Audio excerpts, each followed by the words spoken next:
Welcome back to Panic Channel, where every whisper hides a secret.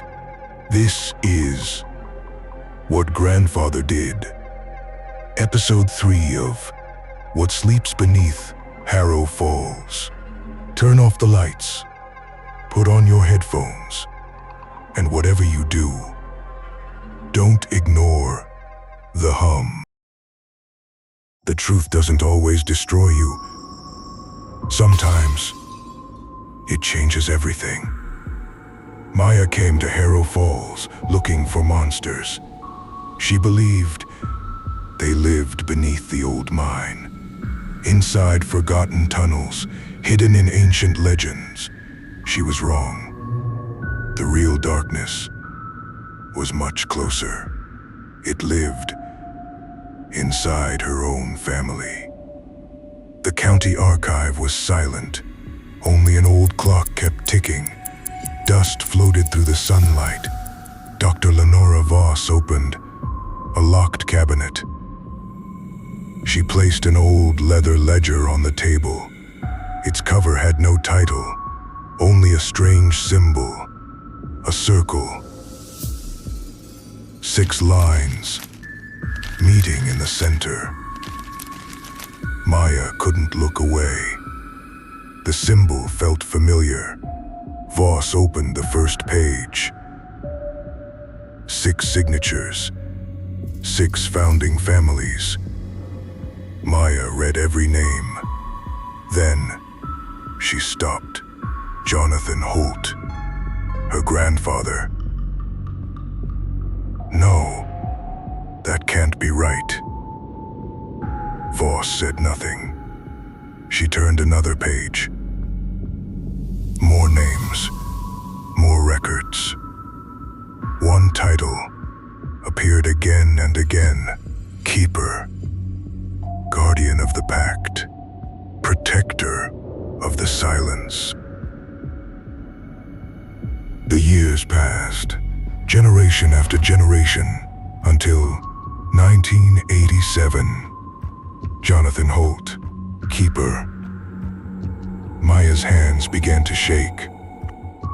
Her grandfather was never a victim. He never disappeared. He wasn't fighting the darkness. He was protecting it. Every memory returned. His smile, his stories, his calm voice. The fishing trips, the man she trusted, had kept the town's darkest secret. Voss finally spoke. He accepted the responsibility. Willingly. Maya shook her head. No, he would never. Voss pushed another page forward. It was the original pact, signed over a century ago. Not between people, but with something beneath Harrow Falls. Every generation, one keeper. Protect the entrance. Protect the secret. Never break the pact. Anyone who learned too much would disappear. Maya turned the page. One sentence waited at the bottom. Jonathan Holt accepted the burden. After the autumn offering of 1987. 1987. The mine was sealed. Records disappeared. Everything was connected. Maya closed the ledger. Her hands were shaking. She had searched for the truth. Now, she wished she had never found it. The rain wouldn't stop. Harrow Falls felt different. Colder, heavier. Maya walked alone. She barely noticed the storm. Only one thought filled her mind. My grandfather was a keeper. Every memory felt like a lie. She remembered his warnings. Never whistle after sunset. She used to smile. Now, she understood. It wasn't a superstition. It was a warning, a rule, one every keeper followed. She stopped near the old railway bridge. The river below moved silently. Ethan found her there. He didn't speak.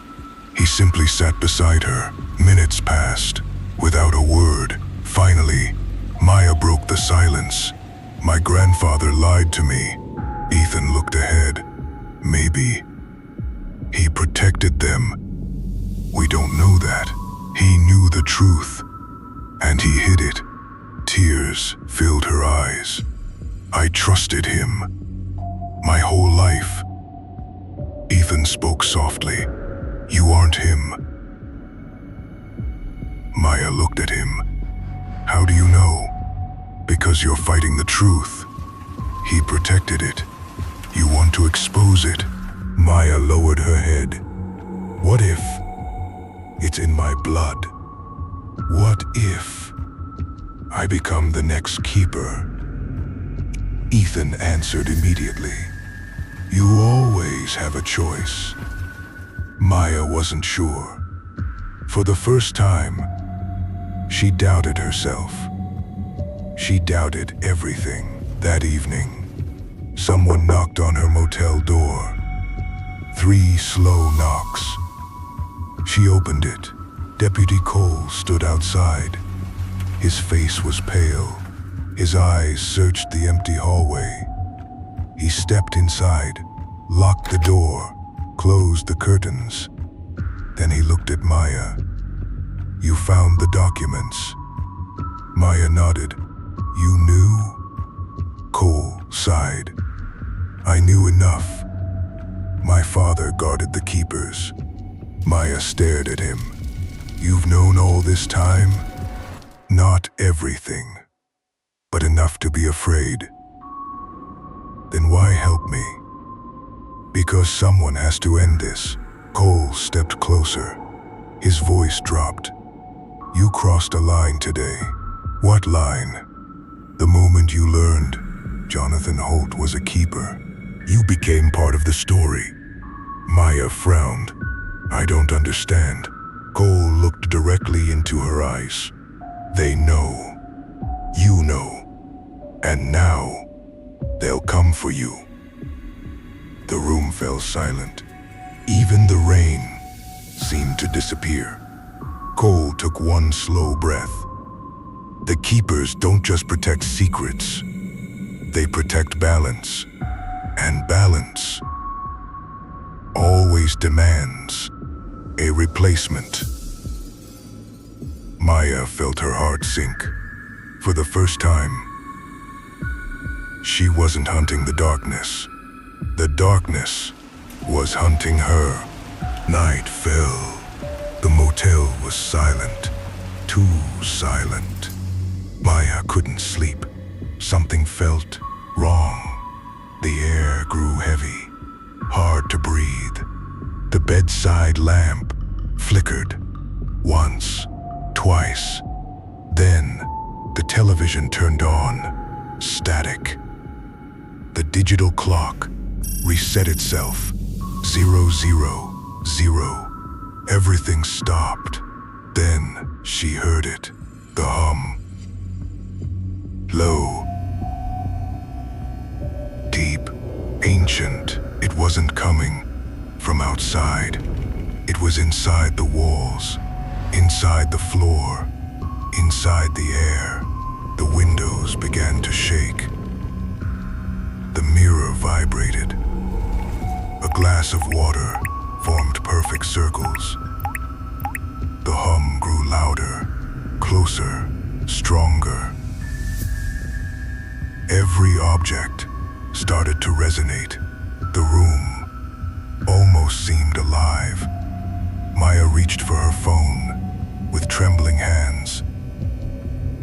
She opened the recorder, recording. The audio waveform spiked instantly. The hum filled the room. It swallowed every other sound. Seconds felt like hours. Then, silence. Complete silence. The lights stopped flickering. The television went black. The clock returned. Everything looked normal, except the recording was still running. The next morning, Maya drove straight to Dr. Voss. They loaded the recording into audio analysis software. At first, it looked normal, only strange frequencies, nothing else. Then, Dr. Voss froze. Wait. She reversed the audio. The screen changed. Hidden inside the hum were words, real words, buried beneath the sound. Maya leaned closer. Her heart started racing. The voice was old, weak, broken, but familiar, too familiar. She knew that voice. She had heard it her entire childhood. It was her grandfather. The reversed message began to play. My dear Maya, a long pause. Then, you were never supposed to find the truth. Static exploded across the speakers. The screen glitched. The recording ended. The room fell silent. Maya couldn't move. If the voice was real, then one question remained. Who had been speaking from beneath the mine?